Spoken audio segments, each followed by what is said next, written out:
Estamos de volta com o segundo bloco do Produtor Quer Saber, que hoje recebe o presidente da Associação Brasileira de Proteína Animal, Francisco Turra. Ele que no bloco anterior fez um balanço da atuação da BPA no ano de 2016 e agora fala com a gente das perspectivas para 2017. Presidente, quais são?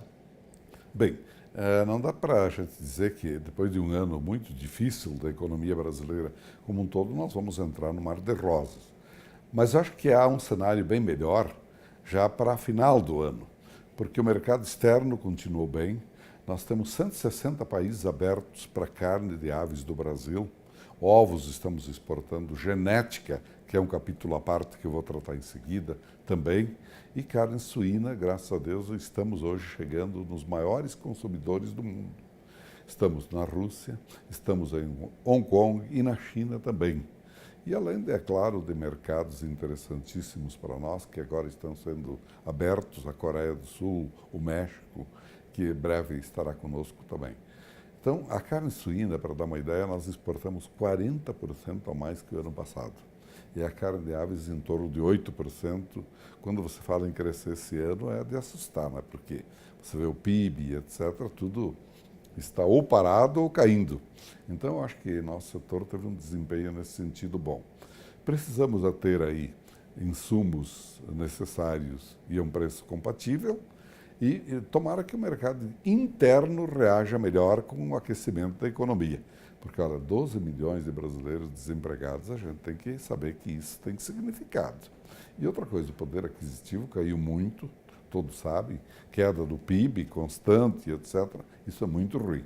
Mas eu tenho convicção de que o ano que vem será um ano mais tranquilo para o setor da proteína animal trabalhar. Agora, o que o mercado pode esperar a respeito da exportação genética também de proteína animal, presidente? Exatamente, veja. Nós estamos aí com um acontecimento para celebrar.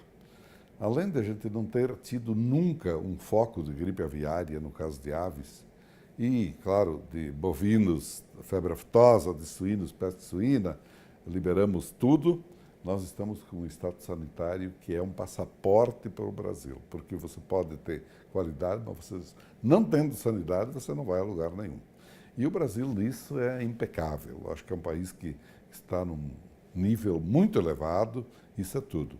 Esse, graças a Deus, esse status a gente conservou bem. E para a genética, o Brasil passou a ser procurado. Observe, nessa semana aconteceu um fato extraordinário. A diretora da OIE veio ao Brasil para celebrar a compartimentação, ou seja, um processo que permitiu que algumas empresas, uma de genética, a COB, em 3 estados, ela fez tão ajustado o dever de casa que ela quase impermeabilizou contra a possibilidade da entrada de gripe aviária. Então, ela fez um estágio não tem e ela se blindou. E assim, uma empresa da Aurora, aliás da JBS e uma da BRF também já estão com um processo de compartimentação pronto. Tal a dedicação para cuidar da sanidade da nossa proteína animal no Brasil. Então, esse eu acho que é o dado mais significativo que eu tenho para revelar e para festejar, porque valoriza sobremaneira, porque eu andando pelo mundo eu vejo assim, 8 focos novos de gripe aviária na Europa, agora na Coreia do Sul, na China, muitos focos. Praticamente o mapa do mundo está branco no Brasil. Na América Latina ainda nós temos, por exemplo, o México teve problema, Estados Unidos teve problema, alguns países limítrofes tiveram problemas, mas o restante da América Latina também, principalmente a América do Sul, não tem, maravilha, temos que preservar isso porque é, sem dúvida, o bem mais precioso que nós temos. Eu te digo sincero, o grande passaporte da proteína animal brasileira é a qualidade e sanidade, sanidade e qualidade. Essa vantagem que o Brasil tem diante da Europa, diante da China, que o senhor destacou que apresentam casos de gripe aviária, representa o que para o nosso mercado, principalmente para os nossos produtores? Eles vão ter mais mercado externo? Bom, eu vou apenas te dar um exemplo. Carne suína, por problemas sanitários na China, eles aumentaram 13.000% as importações nesse ano em relação ao ano passado. Carne brasileira. E carne de frango, 80% a mais esse ano. Muito por problemas sanitários, e eles vieram buscar aqui, é um refúgio. E, por exemplo, você estava falando de genética.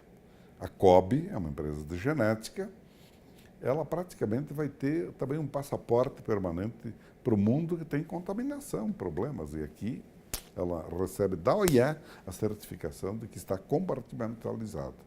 Perfeito.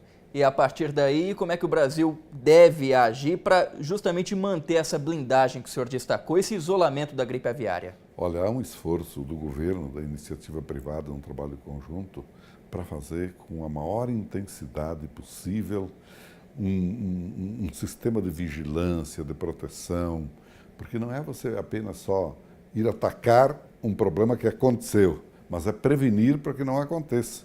Então, esse sistema, evitando a entrada de produto pelas fronteiras, ou marítimas, ou aeroviárias, ou nos portos, por tudo, é uma coisa fundamental. E até o pousio de aves migratórias no Brasil está sendo muito bem monitorado. Aves que chegam, elas são monitoradas para evitar contágio com as aves, para evitar gripe aviária. Então, o Brasil é um ponto limpo no mapa mundial para proteína animal, carne de aves, e hoje nós estamos liberando também a peste suína clássica, que infernizou a vida do Brasil durante tempo, e já estamos aí com 18 estados livres de peste suína clássica e os demais em processo de análise, mas nenhum caso que esteja acontecendo. O senhor falou da peste suína, tem a gripe aviária que nós estamos isolados, estamos blindados. Febre aftosa também. E febre aftosa. Isso que eu ia perguntar, como é que está a questão nos bovinos? Olha, eu quero te dizer que tive alegria quando o ministro de liberar o Brasil e aprovar os circuitos agropecuários lá na OIE. Naquele dia, 60 países procuraram o Brasil para comprar nossa carne, que é a melhor carne, carne verde, carne de pasto.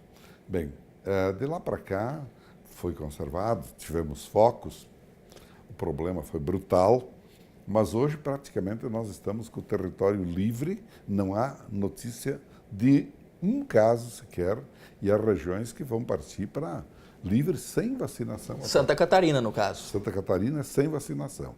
E há estados prontos para requerer livre sem vacinação também. Quais são os próximos, além de Santa Catarina, presidente? Paraná, Rio Grande do Sul e alguns outros estados já estão em condições também de fazê-lo.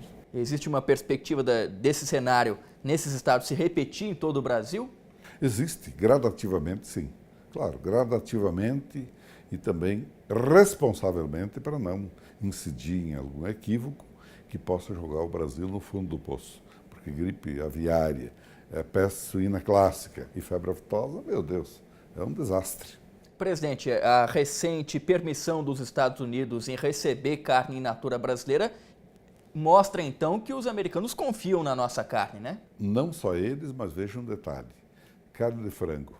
Por exemplo, nós exportamos para o Japão. A Europa não exporta.